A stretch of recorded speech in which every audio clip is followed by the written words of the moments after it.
오늘 하나님께서 저희에게 주시는 말씀은 창세기 45장 16절에서 28절까지의 말씀입니다. 창세기 45장 16절에서 28절까지의 말씀을 드라마 바이블로 함께 들으시고 보시겠습니다. 요셉의 형들이 왔다는 소문이 바로의 궁에 들리매 바로와 그의 신하들이 기뻐하고 바로는 요셉에게 이르되 내 형들에게 명령하기를 너희는 이렇게 하여 너희 양식을 싣고 가서 가나안 땅에 이르거든 너희 아버지와 너희 가족을 이끌고 내게로 오라. 내가 너희에게 애굽의 좋은 땅을 주리니 너희가 나라의 기름진 것을 먹으리라. 이제 명령을 받았으니 이렇게 하라. 너희는 애굽 땅에서 수레를 가져다가 너희 자녀와 아내를 태우고 너희 아버지를 모셔오라. 또 너희의 기구를 아끼지 말라. 온 애굽 땅의 좋은 것이 너희 것임이니라.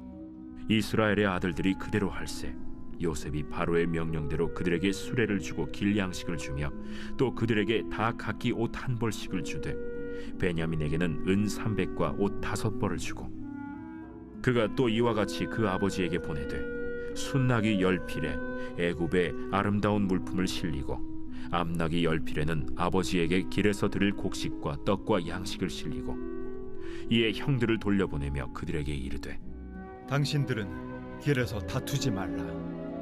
그들이 애굽에서 올라와 가나안 땅으로 들어가서 아버지 야곱에게 이르러 알리어 이르되 요셉이 지금까지 살아있어 애굽 땅 총리가 되었도이다. 야곱이 그들의 말을 믿지 못하여 어리둥절하더니 그들이 또 요셉이 자기들에게 부탁한 모든 말로 그에게 말하매 그들의 아버지 야곱은 요셉이 자기를 태우려고 보낸 수레를 보고서야 기운이 소생한지라. 이스라엘이 이르되 조카도다. 내 아들 요셉이 지금까지 살아있으니 내가 죽기 전에 가서 그를 보리라. 마침내 하나님의 섭리에 따라 요셉과 형들은 감격의 상봉을 합니다. 모든 시기와 미움과 원망의 세월을 씻어내고 용서하며 하나 되는 감격의 만남을 갖게 된 것입니다. 이 놀라운 일은 곧장 바로의 궁에도 알려졌습니다. 그리고 이 소식을 접하게 된 바로와 신하들은 기뻐했습니다. 그런데 여기서 기뻐했다라는 말은 눈에 좋게 보였다, 눈에 아름답게 보였다는 말이라고 합니다. 즉 바로와 신하들의 눈에는 요셉이 그의 형들과 상봉한 이 감격스러운 일이 그렇게 흐뭇하고 아름답게 보일 수 없었던 것입니다. 진정 마음 깊은 곳에서부터 요셉의 기쁨을 함께 즐거워해 주었던 것이지요. 그리고 바로는 기뻐해 주는 것에만 그치지 않고 요셉과 그의 형들을 위한 지원도 아끼지 않습니다. 요셉 형들의 가족 전부를 애굽으로 초청합니다. 단순한 초청이 아니었습니다. 흉년으로 살기 어려운 때이기에 아예 예굽에 와서 좋은 땅을 마련하고 정착하라고 합니다. 애굽의 기름진 것들, 기름진 것들이란 말은 가장 좋은 것들이라는 말이죠. 가장 좋은 것들을 먹을 수 있도록 머물러 살라고 호의를 베푼 것입니다.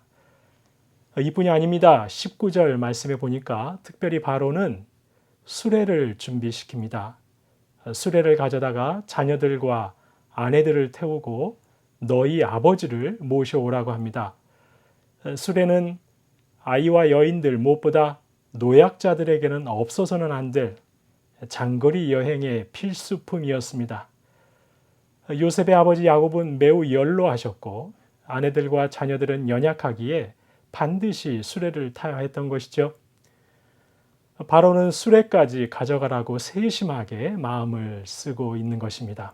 게다가 20절 말씀해 보니까 온 애굽 땅의 좋은 것이 너희의 것이기 때문에 너희의 기구를 아끼지 말라라고 합니다. 바로의 이 말은 이런 의미입니다. 사실 야곱의 대가족이 애굽으로 이주하기 위해서는 상당히 많은 살림을 옮겨야 했습니다. 하지만 거리는 멀고 짐을 꾸리는 것에는 한계가 있기 때문에 미처 다 챙겨오지 못하는 살림살이들도 꽤 많을 것입니다. 다 가져오자니 짐이 너무 많고 버리고 오자니 필수품인데 아깝기도 하고 참 고민이 되는 것이지요. 그런데 바로는 그런 살림 도구들 아까워하지 말고 그냥 놓고 오라는 겁니다. 애굽에 있는 좋은 살림 도구들을 다 제공해 줄 테니까 힘들여서 가져오지 말고 가볍게 오라는 것이죠. 성도님 여러분, 지금 요셉의 가족을 향한 바로의 자상하고 세심한 배려가 느껴지십니까? 어쩜 이리도 요셉과 그의 형들의 가족을 위하는 마음이 깊고 깊은 것일까요? 바로와 신하들은 진심으로 요셉의 일을 기뻐했습니다. 그리고 정말 살뜰하게 그의 가족들을 챙기고 있습니다. 함께 기뻐하고 마음을 다해 도움을 주고 있다는 것을 알 수 있는 것이지요.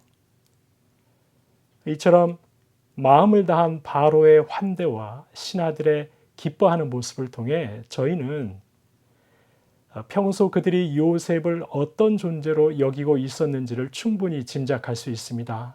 요셉은 아주 가까이에 있는 이들에게서 인정받고 있었던 것이죠. 사실 이방인에다가 그것도 노예 출신인 자를 총리로 세우고 그를 총리로 받들어 섬기는 일은 결코 쉬운 일이 아닙니다. 게다가 왕과 모든 신하들은 요셉의 기쁨에 함께 기뻐하고 호의를 베풀고 있습니다. 물론 그들이 이렇게 반응하는 것은 하나님의 섭리 가운데 그들이 요셉을 통해 큰 은혜를 입었기 때문입니다.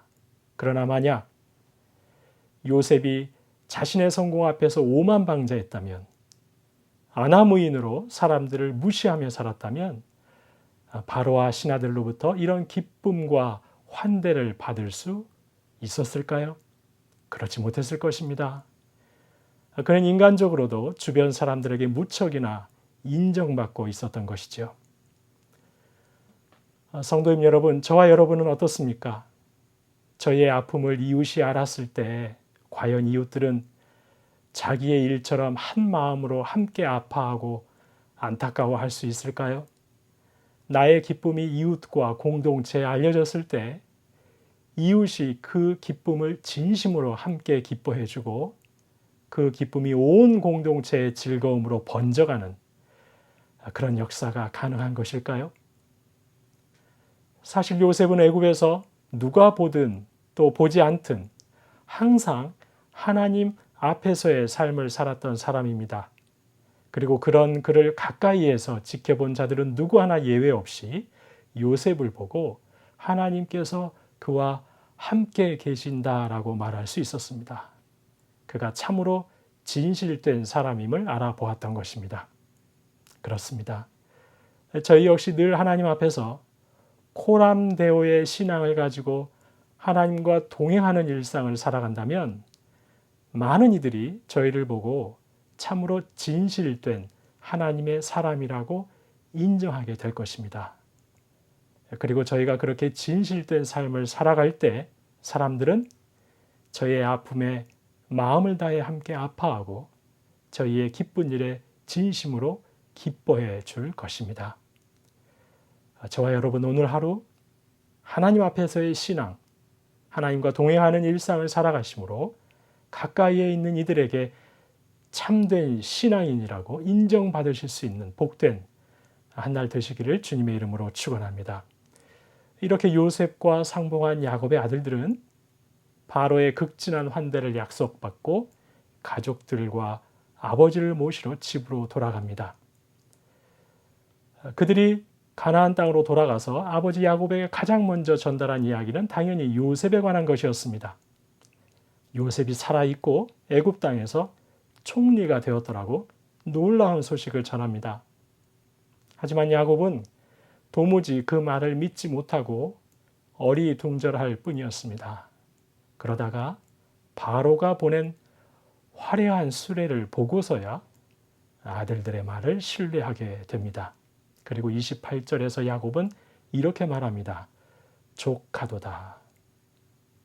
이 말은 이제는 내가 죽어도 여한이 없다는 말입니다. 저희가 흔히 오랜 세월 소원하면서 간절히 기도했던 것들이 이루어졌을 때 하는 말이지요. 내가 이제 죽어도 여한이 없다. 야곱은 말로 다 할 수 없는 기쁨과 감격을 이 한마디로 표현해내고 있는 것입니다. 사실 이전에 야곱은 아들들의 거짓말로 요셉이 죽었다는 말을 들었을 때 내가 수월에 내려가 아들 요셉에게로 가겠노라고 하면서 절망했었습니다. 또한 시므온이 애굽에서 볼모로 잡히고 베냐민까지 애굽으로 내려가야 하는 상황이 되자 야곱은 또다시 슬퍼하며 내가 스올에 내려가게 되었다고 한탄했었습니다. 당장이라도 죽고 싶은 심정이었던 것이지요. 그런데 이제 그의 상황이 역전되었습니다. 절망이 변하여 소망이 되었고 슬픔이 변하여 기쁨이 되었습니다. 성도님 여러분, 사실 이런 역전이 어찌 야곱의 힘으로 되었겠습니까? 하나님께서 하셨던 것이죠. 하나님께서 섭리하시고 역전하셔서 좌절의 나락에 떨어져 있던 처지가 변하여 이제 죽어도 여한이 없다는 기쁨의 그지없는 고백을 올려드리고 있는 것입니다. 성도님 여러분, 부디 저와 여러분에게도 이렇게 역전하시는 하나님의 섭리의 은혜가 있으시기를 간절히 소망합니다. 지금은 비록 아프고 슬프고 절망스러운 상황이라 하더라도 야곱의 슬픔이 변하여 기쁨이 되게 하셨던 그 하나님의 역사가 저와 여러분에게도 임하여서 이제 내가 죽어도 여한이 없다 할 정도의 지극한 기쁨의 고백을 올려드릴 수 있는 저와 여러분 되시기를 주님의 이름으로 축원합니다. 마지막으로 시편 30편 11절 말씀 한 구절 함께 보겠습니다. 주께서 나의 슬픔이 변하여 내게 춤이 되게 하시며 나의 베옷을 벗기고 기쁨으로 띠우셨나이다. 저희의 모든 슬픔이 변하여 기쁨이 되게 하실 주님을 찬양합니다. 주신 말씀 기억하며 함께 기도하겠습니다. 하나님 앞에서의 신앙, 하나님과 동행하는 삶을 살아감으로 진실된 신앙인으로 인정받는 오늘 한날이 되게 하옵소서. 하나님, 아픔과 슬픔이 변하여 기쁨과 춤이 되게 하시는 하나님의 섭리의 역사가 저희의 삶에 풍성하게 임하여 주옵소서. 주신 말씀 기억하며 기도하겠습니다.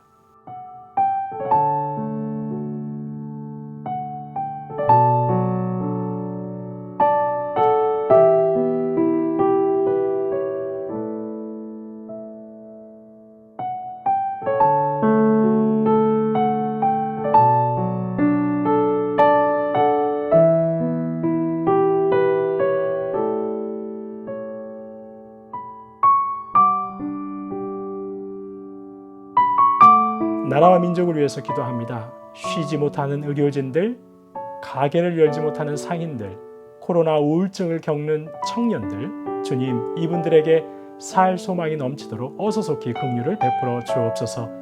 하나님이 세우신 위정자들과 공직자들이 하나님을 두려워하게 하시고 교회가 복음으로 온전히 회복되어 하나님의 사랑과 공의가 넘치는 이 나라 되게 하옵소서. 나라와 민족을 위해서 기도하겠습니다.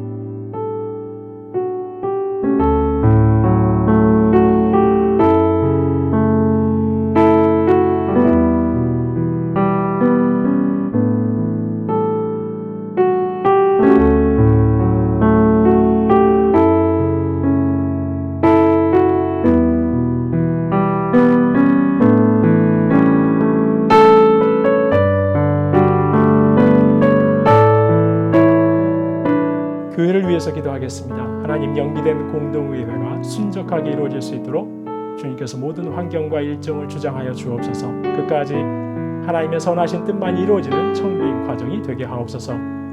말씀 묵상과 기도의 끈을 놓지 않는 하루하루 되게 하시고 진리이신 주님을 삶으로 전하는 새순의 모든 성도님들 되게 하옵소서. 교회를 위해서 기도하겠습니다.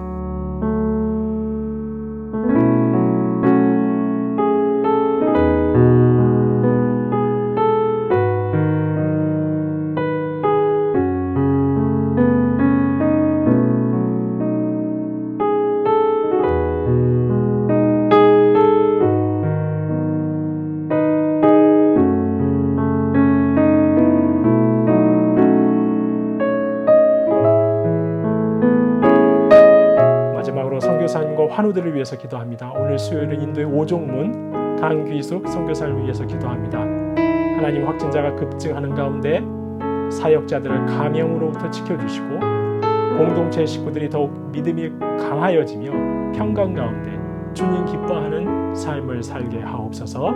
환우분들 위해서 우리 김인혜 집사님, 김영자 권사님, 김기석 집사님, 김찬준 집사님, 정순금 권사님, 김봉남 권사님, 국양승 권사님, 정임 집사님, 조금열 집사님, 그리고 김경화 집사님의 친정 아버님을 위해서, 또한 김용자 집사님을 위해서도 이 시간 함께 기도하시도록 하겠습니다.